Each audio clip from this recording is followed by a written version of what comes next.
حضرت نوح کو تو ہم کہتے ہیں آدم ثانی، اس وقت تک حضرت آدم کی جتنی اولاد جس علاقے تک پھیلی تھی وہ سب کی سب غرق ہو گئی، لہذا اس کے بعد جو نسل انسانی چلی ہے وہ حضرت نوح سے چلی، حضرت نوح کے 3 بیٹوں سے، تو وہ آدم ثانی ہو گئے۔ اور سب سے پہلے رسول بھی حضرت نوح ہے۔ حضرت آدم اور حضرت نوح کے درمیان نبی تو ہیں کچھ، حضرت شیس علیہ السلام، حضرت ادریس علیہ السلام، اور بھی ہو سکتے ہیں، لیکن یہ ہے کہ کوئی رسول نہیں آیا۔ رسول پہلے جو ہے، حضرت آدم بھی نبی تھے، رسول نہیں تھے، لیکن پہلے رسول نوح ہے۔ تو حضرت نوح علیہ السلام کی قوم اور جو بھی اس وقت تک کی انسانی آبادی تھی غرق ہو گئی، تو پھر جو در حقیقت اولاد آدم چلی ہے وہ حضرت نوح سے، تو ذکر ان کا کیا۔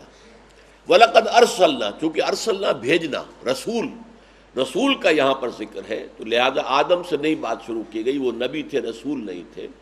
ہم نے بھیجا نوح کو اور ابراہیم کو، وَجَعَلْنَا فِي ذُرِّيَّتِهِمَ النُّبُوَّةَ وَالْكِتَابَ، اور ہم نے انہی کی نسل میں کتاب اور نبوت رکھ دی۔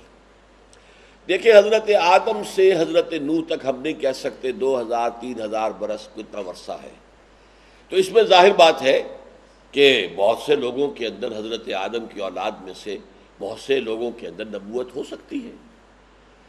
حضرت نوح علیہ السلام کے بعد پھر نبوت صرف حضرت نوح کی اولاد میں، چونکہ ویسے بھی آدم ثانی ہے، تو حضرت نوح سے حضرت ابراہیم اگر 2-3 ہزار برس کا عرصہ ہے، تو حضرت نوح کے 3 بیٹوں سے جو نسلیں چلی ہیں ان میں نبوت اور رسالت ہو سکتی ہے۔ حضرت سام علیہ السلام، ان کی اولاد جو ہے جنوب کی طرف اتر گئی، جزیرہ نمائے عرب جو ہے، عرب، عالم عرب جو اس وقت کہلاتا ہے، یہ اس کے اندر حضرت سام کی اولاد، سامی، سیمیٹکس جنہیں ہم کہتے ہیں، وہ نسل آباد ہو گئی۔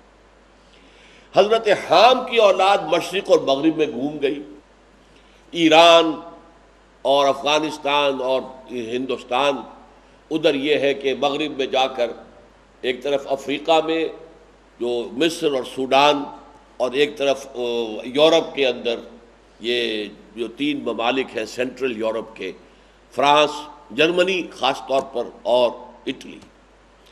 اور حضرت یافس کی اولاد وہ تھی کہ جس نے پہاڑی سلسلہ جو ہے سینٹرل ایشیا کا، اس کو کراس کیا اور اس کے شمال میں جا کر پھر مشرق و مغرب پھیل گئے۔ گوگ، میگوگ، توبال، موسک، یہ ان کے بیٹوں کے نام ہیں۔ لیکن یہ کہ حضرت نوح علیہ السلام کے بعد سے حضرت ابراہیم علیہ السلام تک ان 3 نسلوں میں نبوت ہو سکتی ہے، اور ظاہر بات ہے کہ حضرت حام کی اولاد کے اندر حضرت ابراہیم سے پہلے کوئی نبی گزر سکتے ہیں، ہو سکتا ہے کہ نبی آئے ہوں، رسول آئے ہوں، لیکن وہ پری ہسٹورک ایرا کہلاتا ہے، ہمارے پاس اس کی تاریخ ہے ہی نہیں۔ اصل میں ہسٹورک ایرا جو ہے 5000 برس سے شروع ہوتا ہے، اور یہی تقریباً زمانہ حضرت ابراہیم کا ہے۔ تو ڈاون آف ہسٹری جسے کہا جاتا ہے، کہ جو صبح تاریخ ہے، اس سے پہلے پری ہسٹورک ایرا، تو صبح تاریخ حضرت ابراہیم سے شروع ہوتی ہے۔ تو حضرت سام کی اولاد میں حضرت ابراہیم سے پہلے جو 2 رسول آئے ہیں، انبیاء بہت سے آئے ہوں گے، تو ان کا قرآن نے ذکر کیا، حضرت ہود اور حضرت صالح، یہ جزیرہ نما عرب کے اندر اتری ہوئی قوم جو تھی، سامی النسل، لیکن حضرت ابراہیم سے پہلے۔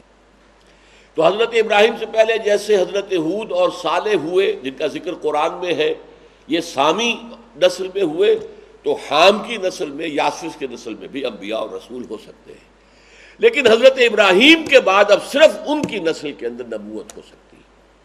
وَجَعَلْنَا فِي ذُرِّيَّتِهِمَ النُّبُوَّةَ وَالْكِتَابَ، اب حضرت ابراہیم کی جو ذریت ہے وہ حضرت نوح کی بھی ذریت ہے اور حضرت ابراہیم کی بھی ذریت ہے، لیکن غیر ابراہیمی جو نسلیں ہیں وہ حضرت نوح کی نسل تو ہے، حضرت ابراہیم کی تو نہیں ہے، لہذا ان میں اب نبوت کا کوئی سوال نہیں، رسالت کا کوئی سوال نہیں، وہ ابراہیم ہی کی نسل میں نبوت و رسالت آئی۔ البتہ اس میں یہ سمجھ لیجئے کہ حضرت ابراہیم کی نسل کی 3 شاخیں ہیں، ان میں سے ایک شاخ وہ ہے کہ جو حضرت اسماعیل علیہ السلام سے چلی، ہمیں معلوم ہے کہ اس میں کوئی نبوت و رسالت نہیں آئی، یوں سمجھے کہ یہ 2500-3 ہزار برس گزرے ہیں کہ کوئی نبوت نہیں آئی اس شاخ کے اندر، پر آخری نبی، آخری رسول محمد صلی اللہ علیہ وسلم مبعوث ہوئے۔ حضرت ابراہیم کی نسل میں پہلے حضرت اسماعیل، اور حضرت اسماعیل کے بعد خلا، اور پھر آخری حضرت محمد صلی اللہ علیہ وسلم۔ پھر جو اصل بیوی تھی، منکوحہ بیوی حضرت سارہ، ان کو اللہ نے اسحاق جیسا بیٹا عطا کیا، تو یہ دوسری نسل چلی۔ حضرت اسحاق کے دو بیٹے ہوئے، حضرت عیسو، حضرت یعقوب۔ یہ جڑواں تھے، ایک ہی وقت میں پیدا ہوئے، لیکن ظاہر بات ہے کہ جڑواں بچے بھی پیدا ہوتے ہیں تو پہلے ایک جو ہے ماں کے بطن سے برآمد ہوتا ہے، پھر دوسرا آتا ہے۔ تو پیچھے آنے والے یعقوب تھے، اس لیے ان کا نام جو ہے یعقوب پڑا، عقب میں پیچھے آنے والا، پہلے عیسو تھے۔ اور تورات سے یہ معلوم ہوتا ہے کہ حضرت اسحاق کی جو ہے وہ خواہش یہ تھی اور ان کا ارادہ یہ تھا، اور اس تورات کی اصطلاح میں اسے کہتے ہیں برکت دینا، کہ وہ برکت دیں اپنے بڑے بیٹے عیسو کو۔ لیکن جو حضرت یعقوب کی والدہ تھی، انہوں نے کچھ دھوکے سے، اب یہ تورات کی باتیں ہیں، غلط صحیح بھی ہو سکتی ہیں، لیکن میں وہ بیان کر رہا ہوں، تو حضرت یعقوب کو برکت دلوا دی، تو ان سے جو برکت ملی ہے پھر تو 12 بیٹے ہوئے اور 12 نسلیں چلیں۔ حضرت یوسف آئے، حضرت موسیٰ آئے، حضرت عیسیٰ آئے، حضرت موسیٰ اور عیسیٰ کے درمیان بہت سے نبی آئے۔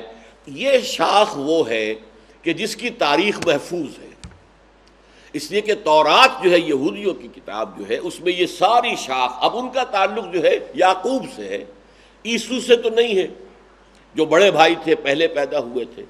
لہذا عیسو کی نسل کہاں گئی، کدھر گئی، کن قوم و قبیلوں میں بٹی، اس کا کوئی ذکر ہمارے پاس نہیں ہے۔ لہذا ہو سکتا ہے کہ عیسو کی نسل میں بھی کوئی نبی آئے ہوں، ظاہر بات ہے کہ وہ بھی ابراہیم کی ذریت ہے۔ پھر تیسری شادی کی تھی حضرت ابراہیم علیہ السلام نے قطورہ۔ قطورہ بیوی جو تھیں، ان سے 6 بیٹے حضرت ابراہیم کے ہوئے، ان کو اکثر لوگ جانتے نہیں، بنی قطورہ۔ ان 6 میں سے بھی صرف ایک شاخ کو ہم جانتے ہیں، اور وہ ہے وہ کہ جس میں حضرت شعیب بھیجے گئے۔ مدین نام تھا حضرت ابراہیم کے بیٹے کا، اسی سے قوم مدین، وہ علاقہ مدین، مدیان بھی کہتے ہیں، مدین بھی کہتے ہیں، جن میں حضرت شعیب بھیجے گئے۔ باقی 5 بیٹوں کی نسلیں کہاں گئی، کوئی تاریخ ہمارے پاس نہیں۔ اچھا، پھر جب بنی اسرائیل نکلے ہیں مصر سے، تو کہتے ہیں کہ بہت سے قبیلوں کا اس کے بعد حال ہی پتہ نہیں چلتا، 12 قبیلوں میں سے بعض غائب ہو گئے۔ وہ غائب قبیلے کہاں گئے، انہیں کہتے ہیں the last tribes of the house of Israel, Israel کے گھرانے کے کھوئے ہوئے قبیلے۔ تو یہ عین ممکن ہے کہ حضرت ابراہیم سے لے کر حضرت محمد تک، جبکہ نبوت ختم ہوئی صلی اللہ علیہ وسلم، اس عرصے میں بھی ان نبیوں کے علاوہ کہ جن نبیوں کا قرآن میں ذکر ہے، بہت سے نبی آئے ہوں کہ جو حضرت ابراہیم کی عیسو کی اولاد میں آئے ہوں، حضرت ابراہیم کی بنی قطورہ کی اولاد میں سے آئے ہوں۔ حضرت ابراہیم جو ہے ان کی نسلیں تو یہ ساری ہے۔ تو اس اعتبار سے ہندوستان میں یا کسی اور جگہ پر نبیوں کا ہونا پوسٹ ابراہیم دور میں، حضرت ابراہیم کے بعد ممکن ہے، لیکن ہم یقین سے نہیں کہہ سکتے۔ اس آیت کی روح سے ممکن ہے، وَجَعَلْنَا فِي ذُرِّيَّتِهِمُ النُّبُوَّةَ وَالْكِتَابَ۔ تو ظاہر بات ہے کہ حضرت ابراہیم کی نسل، اور میرا گمان ہے برہمن یہ حضرت ابراہیم کی نسل ہے، اور برہما اور برہمن حضرت ابراہیم ہی کے نام کی بگڑی ہوئی شکلیں ہیں۔ اور ایک شخص تھا ڈوباو، اس ڈیبائے نے 40 برس جو ہے مطالعہ کیا تھا ہندوستان میں رہ کر۔ یہ فرانسیسی ایک محقق تھا، اس نے ہندوستان میں رہ کر ہندو مذہب کے جتنے اسکرپچرز ہیں، جتنی کتابیں ہیں، وید ہیں، شاستر ہیں، یہ ہے وہ ہے، منو سمرتی ہے، وغیرہ وغیرہ، قرآن ہے، بے شمار کتابیں، ان سب کا گہرا مطالعہ کیا، اور وہ اس نتیجے پر پہنچا کہ ہندوستان میں جنہیں منو کہا جاتا ہے وہ اصل میں مہانوح ہے۔ حضرت نوح کی نسل جو ہے وہ یہاں آئی ہے، اور حضرت نوح کو وہ مہا کہتے ہیں ہندی میں بڑا، گریٹ۔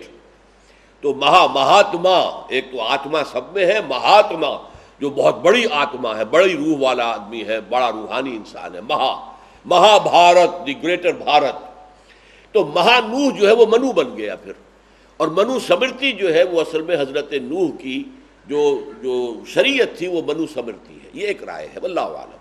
پھر ایک رائے یہ بھی ہے کہ گوتم بدھ بھی نبی تھے اللہ کے، ہو سکتا ہے ہو۔ یہ مولانا مناظر حسن گیلانی جیسی محقق شخصیت کی رائے ہے، اسے تو آسانی سے اٹھا کر نہیں پھینکا جا سکتا۔ کرشن جی مہاراج ہو سکتا ہے نبی ہو، اس لیے کہ ان کی جو کتاب گیتا ہے اس میں جنت کا، دوزخ کا، آخرت کا پورا ذکر موجود ہے، جہاد کا ذکر موجود ہے۔ تو اس حوالے سے عین ممکن ہے، لیکن ہم یقین کے ساتھ نہیں کہہ سکتے کسی کو بھی۔ تو یہ ہے در حقیقت جو اس ایک چھوٹے سے جملے میں آدھی آیت کے اندر جن حقائق کی طرف اشارہ کیا جا رہا ہے، وَلَقَدْ أَرْسَلْنَا نُوحًا وَإِبْرَاهِيمَ وَجَعَلْنَا فِي ذُرِّيَّتِهِمَا النُّبُوَّةَ وَالْكِتَابَ فَمِنْهُمْ مُهْتَدٍ وَكَثِيرٌ مِّنْهُمْ فَاسِقُونَ۔ تو اب ان میں ظاہر بات ہے بہت سے مہتدی ہوئے، ہدایت پائی، نبیوں کی بات پر لبیک کہا، ایمان لائے، عمل صالح کیے، لیکن کثیر جو ہیں، زیادہ ان میں جو ہے وہ فاسق رہے، انہوں نے بات کو نہیں سنا، نہیں مانا۔